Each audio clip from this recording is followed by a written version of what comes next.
विनाश काले विपरीत होती, क्योंकि इसको मिला था तो उत्तर प्रदेश मिला, शायद हो सकता कहीं और होता, बंगाल जैसी जगह होता तो बच जाता। उत्तर प्रदेश में तो संभव ही नहीं है, क्योंकि यहाँ माननीय मुख्यमंत्री जी हमारे, मैं तो कहूँगी कि महिलाओं की तरफ आंख उठाने वाले को देखने वाले के यहाँ बुलडोजर चल जाते हैं। ये तो इतना घिनौना कृत्य इसने किया है, तो इसको तो निश्चित रूप से फांसी होनी है, जो कड़ी से कड़ी सजा होगी इसको मिलेगी। तो ये उत्तर प्रदेश में आके इसने गलती है। यूपी में छांगुर बाबा का एक मामला चल रहा है, ज्ञात अज्ञात पता नहीं कितनी युक्तियों का धर्मांतरण कराया गया, तो उसमें क्या कुछ महिला आयोग जो संज्ञान ले रहा है या क्या कुछ कार्रवाई कर रहा है?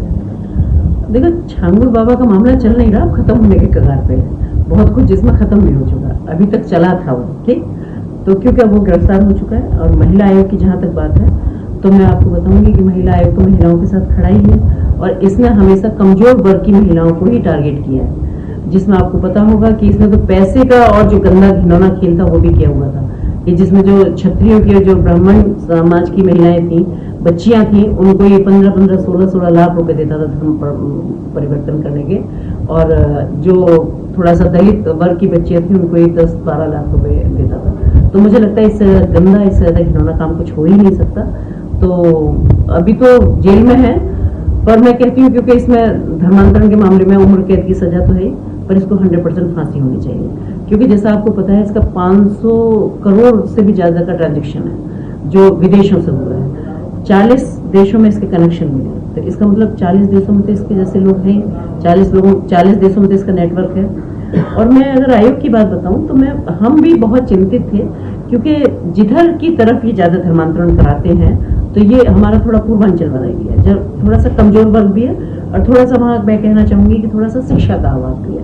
तो जहाँ ये कमजोर वर्ग को देख के ये इस तरह के इनको फंसाता था, और इन बच्चियों का ये जो शोषण हो रहा है ये यहाँ, तो मुझे लगता है कि इससे घिनौना और इससे घटिया काम कोई नहीं हो सकता।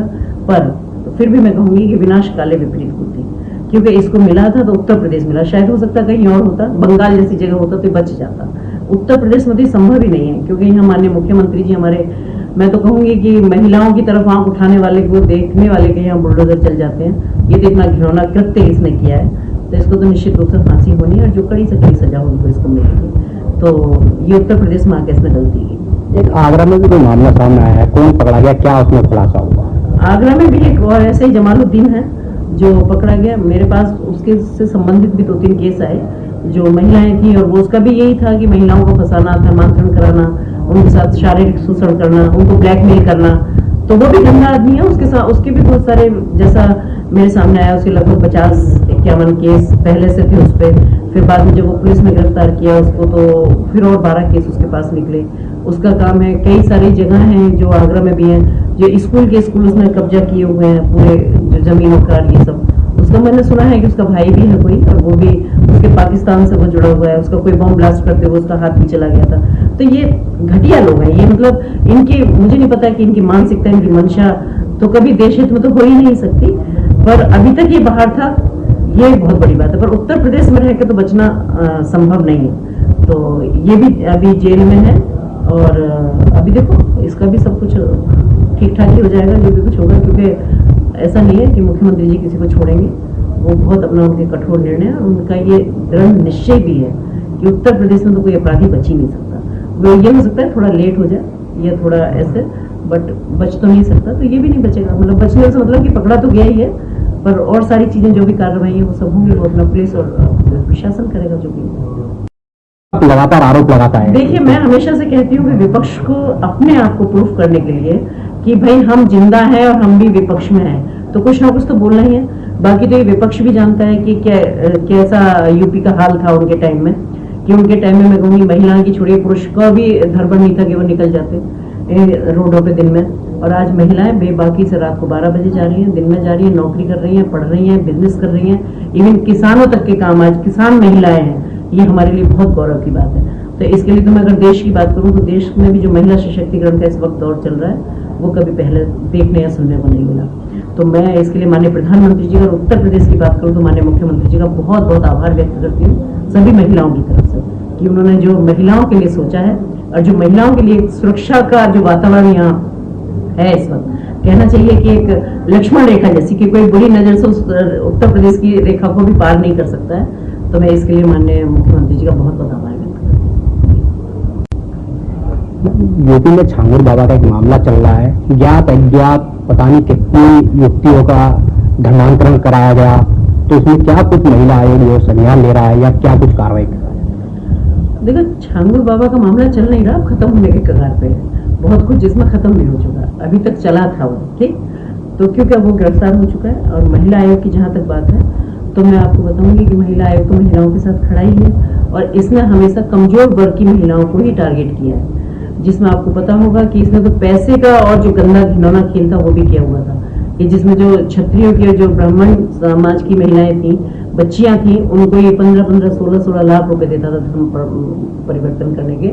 और जो थोड़ा सा दलित वर्ग की बच्चियां थी, उनको ये 10-12 लाख रुपए देता था। तो मुझे लगता है इससे गंदा, इससे ज्यादा घिनौना काम कुछ हो ही नहीं सकता। तो अभी तो जेल में है, पर मैं कहती हूँ क्योंकि इसमें धर्मांतरण के मामले में उम्र कैद की सजा तो है, पर इसको 100% फांसी होनी चाहिए। क्योंकि जैसा आपको पता है, इसका 500 करोड़ से भी ज्यादा का ट्रांजेक्शन है जो विदेशों से हुआ है। 40 देशों में इसके कनेक्शन मिले, तो इसका मतलब 40 देशों में तो इसके जैसे लोग हैं, 40 देशों में तो इसका नेटवर्क है। और मैं अगर आयोग की बात बताऊं तो हम भी बहुत चिंतित थे, क्योंकि जिधर की तरफ ये ज्यादा धर्मांतरण कराते हैं, तो ये हमारा थोड़ा पूर्वांचल वाला एरिया है, जब थोड़ा सा कमजोर वर्ग भी है, और थोड़ा सा वहाँ मैं कहना चाहूंगी कि थोड़ा सा शिक्षा का अभाव भी है। तो जहाँ ये कमजोर वर्ग को देख के ये इस तरह के इनको फंसाता था, और इन बच्चियों का ये जो शोषण हो रहा है ये यहाँ, तो मुझे लगता है कि इससे घिनौना और इससे घटिया काम कोई नहीं हो सकता। पर फिर भी मैं कहूंगी कि विनाश काले विपरीत बुद्धि, क्योंकि इसको मिला था तो उत्तर प्रदेश मिला, शायद हो सकता कहीं और होता, बंगाल जैसी जगह होता तो बच जाता।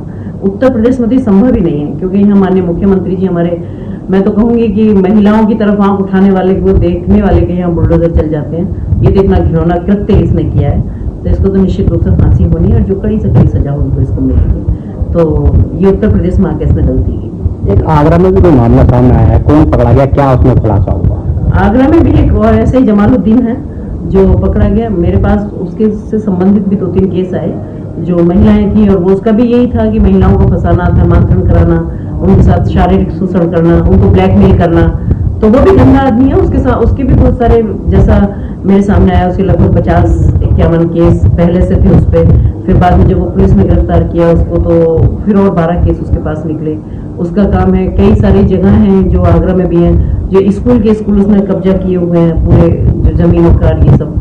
उसका मैंने सुना है कि उसका भाई भी है कोई, और वो भी उसके पाकिस्तान से वो जुड़ा हुआ है। उसका कोई बम ब्लास्ट करते हुए उसका हाथ भी चला गया था। तो ये घटिया लोग हैं ये, मतलब इनकी मुझे नहीं पता कि इनकी मानसिकता, इनकी मंशा तो कभी देश हित में तो हो ही नहीं सकती, पर अभी तक ये बाहर था, ये बहुत बड़ी बात है। पर उत्तर प्रदेश में रह के तो बचना संभव नहीं है। तो ये भी अभी जेल में है, और अभी देखो इसका भी सब कुछ ठीक ठाक ही हो जाएगा जो भी कुछ होगा, क्योंकि ऐसा नहीं है कि मुख्यमंत्री जी किसी को छोड़ेंगे।